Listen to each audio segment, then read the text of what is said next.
बिहार में पिछले एक हफ्ते में 39 लोगों की मौत जहरीली शराब पीने की वजह से हो चुकी है। लेकिन सरकार और जेडीयू की तरफ से जिस भाषा का इस्तेमाल किया जा रहा है, उसने नीतीश सरकार पर कई सवाल खड़े कर दिए हैं। इसी बीच बिहार में एनडीए की बड़ी पार्टी बीजेपी ने शराबबंदी के कानून की समीक्षा की मांग की है। मांग बिहार बीजेपी के प्रदेश अध्यक्ष संजय जायसवाल ने की। संजय जायसवाल ने कहा कि शराबबंदी के कानून को 5 से 6 साल का वक्त हो चला है। ऐसे में बिहार में शराबबंदी को लेकर दोबारा विचार करना चाहिए। तो क्या इसका मतलब ये कि बिहार में शराबबंदी हटेगी? कई सवाल खड़े कर दिए गए हैं। एबीपी न्यूज बिहार के मुख्यमंत्री नीतीश कुमार से 5 सवाल पूछता है। वो सवाल भी हम आपको बताएंगे और देखिए किस तरीके से इस पूरे मामले में अब बीजेपी का रुख नजर आ रहा है, जो कि सहयोगी पार्टी है।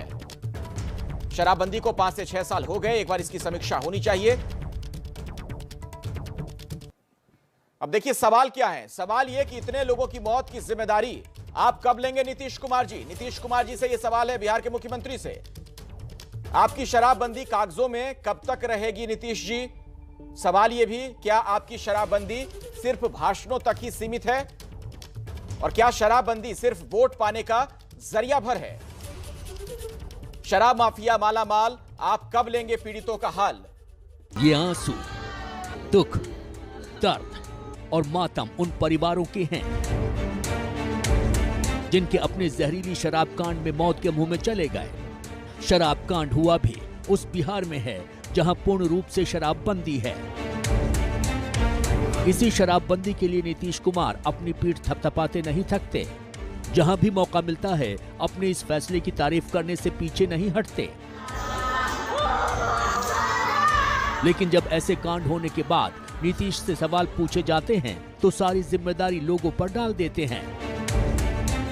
और जो हम बार बार कह रहे हैं कि जो इसके बारे में जो कुछ भी देश भर में दुनिया भर का जो रिकॉर्ड आ गया कि दारू पीने से कितनी मौत होती है लोगों की, और पीजिएगा तो गड़बड़ तो होगा ही, हर जगह ना होता है। जहाँ भी शराब चल रहा है वहाँ भी तो यही सब गड़बड़ चीज़ से होती रहती है। हम लोग तो बराबर कहते हैं कि अगर कोई शराब पीने का प्रयास करेगा तो ऐसा ही कोई गड़बड़ भी पिला देगा तो जाएंगे। कहते हैं जैसा राजा वैसे ही उसके सहयोगी। जिस पार्टी से नीतीश कुमार आते हैं उनकी पार्टी के अध्यक्ष भी कम नहीं हैं। अपनी सरकार की, अपने मुख्यमंत्री की जिम्मेदारी लेने के बजाय ऐसे बयान दे रहे हैं कि पूछिए मत।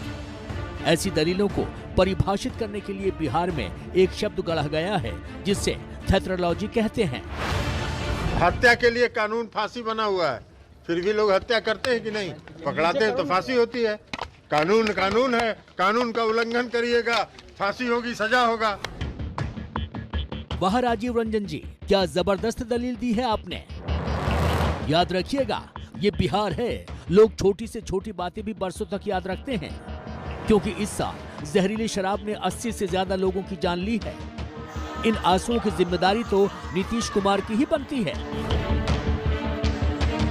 पिछले एक हफ्ते में ही 35 से ज्यादा लोगों की जान शराब ले चुकी है।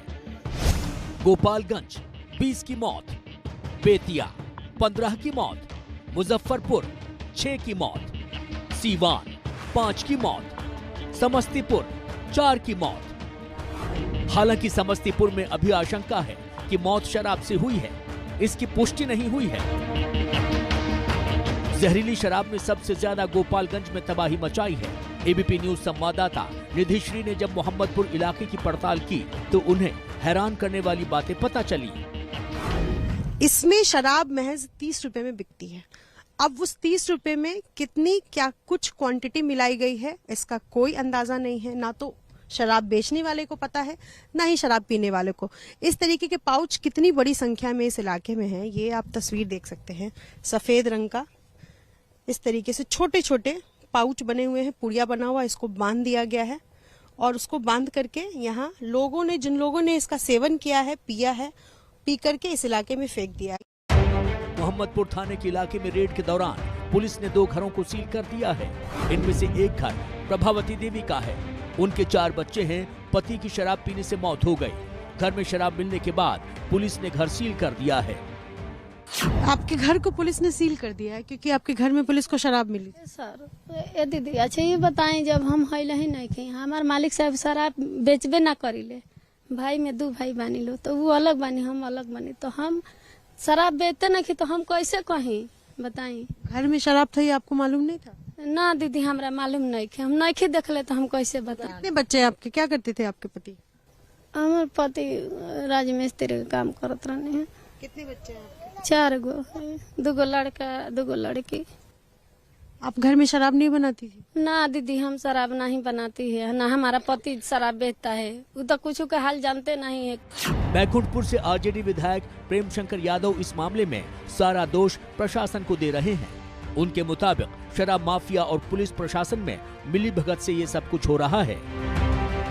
सरकार अपनी नाकामियां को नहीं बता रही है कि मेरे प्रशासन में कितनी कमी है। प्रशासन मेरी पैसा खा रहे हैं, एक एसपी डीएसपी की ट्रांसफर पोस्टिंग हो रही है, 1 करोड़ रुपया सरकार के खाता भेजा रहा है। कहाँ से प्रशासन लाएगा? वो तो अपना खाना पूर्ति करेगा ना। तो बिना चौकीदार, बिना थानेदार, बिना जमदार और बिना बड़े अफसरों के मिलीभगत से काम नहीं हो सकता है। पुलिस की कार्रवाई में अब तक 19 लोगों की गिरफ्तारी हुई है, लेकिन नीतीश कुमार जी, सवाल गिरफ्तारी का नहीं है, सवाल आप पर है। आप अपनी जिम्मेदारी भले ही भूल जाएं, लेकिन हम नहीं भूलेंगे। शुरुआत में पूछे गए सवाल हमें याद हैं, इसलिए हमारी जिम्मेदारी है आपको रिमाइंडर देने की। इतने लोगों की मौत की जिम्मेदारी आप कब लेंगे नीतीश जी? आपकी शराबबंदी कागजों में कब तक रहेगी नीतीश जी? क्या आपकी शराबबंदी सिर्फ भाषणों तक ही सीमित है नीतीश जी? क्या शराबबंदी सिर्फ वोट पाने का जरिया है नीतीश जी? शराब माफिया मालामाल, आप कब लेंगे पीड़ितों का हाल?